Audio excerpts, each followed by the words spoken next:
So in this segment, we're going to be talking about Dominic Raab absolutely face planting in recent kind of speeches and kind of interviews he's done since the G7, or around and since the G7. And boy, is it embarrassing.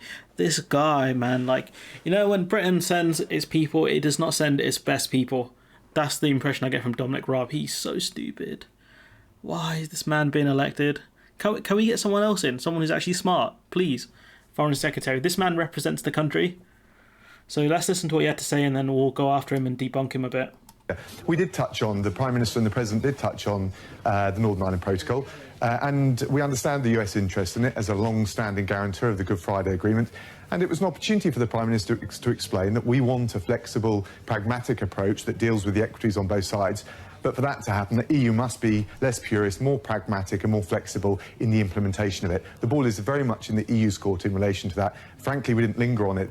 All right, so he talks about, you know, the EU needs to be, they've got a transcript of it, thank you Haggis, saying we want a flexible, pragmatic approach, and the EU must be less purist and more pragmatic and more flexible in the implementation. So there's a lot of buzzwords there, you know, pragmatic, flexible and all of this stuff. What does that really mean? What are you expecting the EU to do here?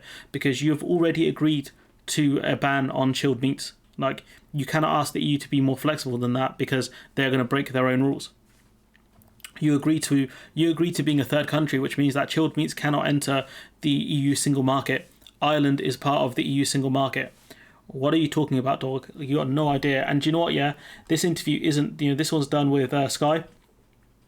My guy, he's done more interviews and it's just more embarrassing. So we look at this article here.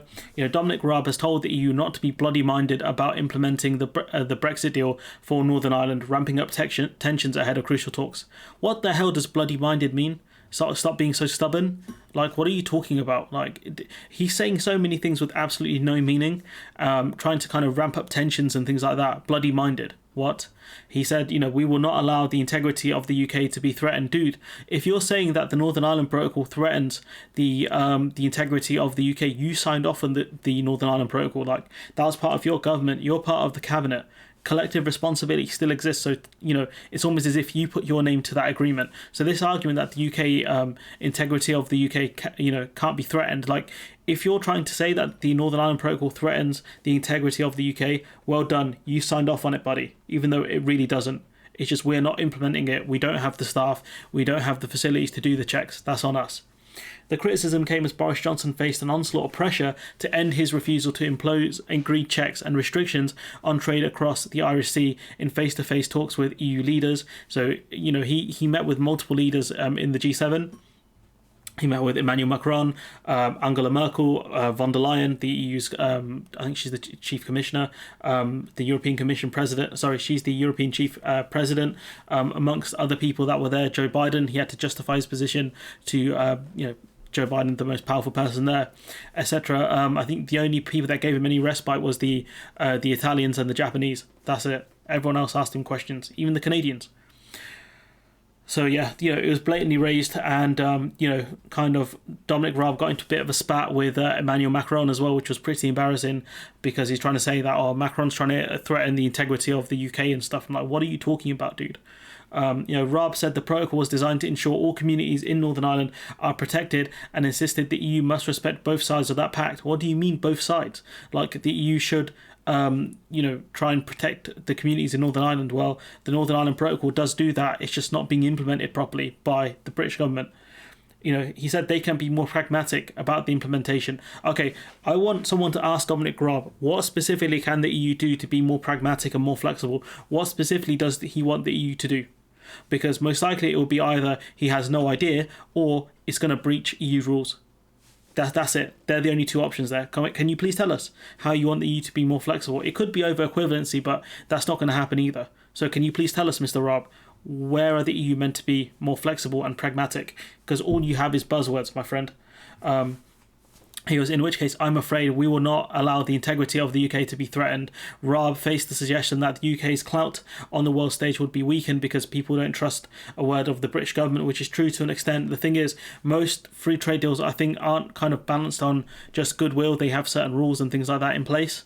And so, especially since the UK has higher standards, it's not likely that the UK are going to let through into other countries, hormone beef and stuff like that, because we don't have that. We have, typically higher standards than I think most of the world, bar the EU. So, about the question that was posed to Dominic Raab, the statement was that they, the UK make a treaty on Brexit and the Northern Ireland. Now they want to break it. Now they say they will give international aid at a certain level. Then they change their mind, and they're saying that the UK can't be trusted because we promised a certain amount of foreign aid. We broke it. We promised to uphold the Northern Ireland Protocol. We've broken that as well. Within the space of a year, we've done these things. So can the UK be trusted? Dominic Raab says, when I go outside of Brussels, probably not even outside of Europe, no one talks to us. No one talks to us in those terms. No one's going to say to your face, you idiot. That's not how diplomacy is really done. Unless you're the Americans or maybe the Russians, you can speak to people in a harsh way. But typically when nation states talk to each other, it's generally on friendly terms. But they will say this sort of stuff behind your back. They will say how trustworthy are the UK. Can we trust them to uphold parts of agreements? That's what's going to happen. As he travelled around the world, the UK's respect for international law was recognised. Where? Where is it recognised? We've broken agreements. We've involved ourselves in illegal wars. Don't be stupid, Dom. Don't be an idiot. Mr. Raab claimed, pointing to its strong stance on the Belarus seizing of a dissident journalist. I mean, wow. We said bad Belarus. How could you, capture a journalist? Wow, that's such a strong statement. I think we banned air travel to Belarus or something like that, but realistically we just followed the EU's lead on it, so who cares? The answer is for the Northern Ireland Protocol in its entirety, in its letter and its spirit, to be properly implemented. He's going to talk about the whole spirit thing, talk about it's meant to protect the people within Northern Ireland as well. But surely, in its entirety, it's meant to, do checks on goods that could be a threat to the EU single market, which we're not doing. That is all we asked for. The EU didn't ask for much either, and you agreed to this. So they can argue about spirit, talk about pragmatism and all of these other things, but they have no actual arguments. They don't say what specifically they want the EU to do, because if it's to allow chilled meats into Northern Ireland, that's not going to happen, pal. It just isn't. He says the threat to the Northern Ireland Protocol, also the Good Friday Agreement, is coming from the one-sided approach from Great Britain. We're the ones taking unilateral actions. We're the ones causing issues. And then obviously he blames the EU. Downing Street has made clear it will shelve the agreed ban on chilled meats if necessary, saying all options are on the table. This article is from last week, so we've discussed that. The UK have asked for an extension to the end of the grace period on chilled meat, so there's that. But it does tell you that Dominic Raab lives in a fairy world if he thinks other countries are going to say to his face, you can't be trusted, we're not going to do deals with you. He does not understand international diplomacy at all, and he's our foreign secretary. So anyways, this is part of the agreement that I keep bringing up because it's a 2-page doc and it's really easy to cite, which is that the UK has agreed to uphold the Northern Ireland Protocol, which is part of the withdrawal agreement. The UK also recalls its commitment to uphold the Belfast, Good Friday Agreement in all its dimensions. Regulatory requirements under EU law made applicable in respect of Northern Ireland by the protocol include prohibitions and restrictions to mincemeat of poultry, chilled meat preparations, chilled mincemeat from animals other than poultry. So where does he want the EU to show pragmatism and be more flexible? Because they've already said, and we already agreed to, a ban on chilled meats from GB to France. The only reason that there isn't a ban on chilled meats from GB to Northern Ireland is because there was a grace period that perhaps the EU regrets giving us now. That's the only reason why. So, these people arguing about pragmatism and implementation is simply wrong. Further to that, Michael Dugan saying the UK Foreign Secretary openly accuses EU of putting the Good Friday Agreement at risk by expecting the protocol to be implemented. Not just inflammatory, since Her Majesty's government proposed and signed plus Parliament approved it, it's also part of British law, that very protocol. He's in fact admitting that the UK plotted to undermine peace in Northern Ireland by coming up with, I'm kind of adding words here, by coming up with the Northern Ireland Protocol and then abandoning it, which means that, checks are going to have to happen somewhere, and that's a problem. Or we go all out trade war and there's generally no trade happens because the tariff prices are too high. It's too expensive for the UK to do trade with other EU member states, and it cripples the UK to the point where we want to stop being involved in a trade war and we'll actually uphold our agreement. That's the only way it could really go. So yeah, a good take here from Michael Dugan. We've got our final kind of tweets from the doc, which is that it's becoming increasingly difficult to reconcile the UK government's current narrative about the Northern Ireland Protocol with facts past narrative, which is why the UK spends so much time talking about implementation and interpretation, because that's all they have. All they can say is the EU have interpreted this wrong, but they won't specifically say how they've interpreted it wrong. They say that the EU need to be more flexible and more pragmatic, but they don't say how the EU should be more flexible and pragmatic. That's the problem.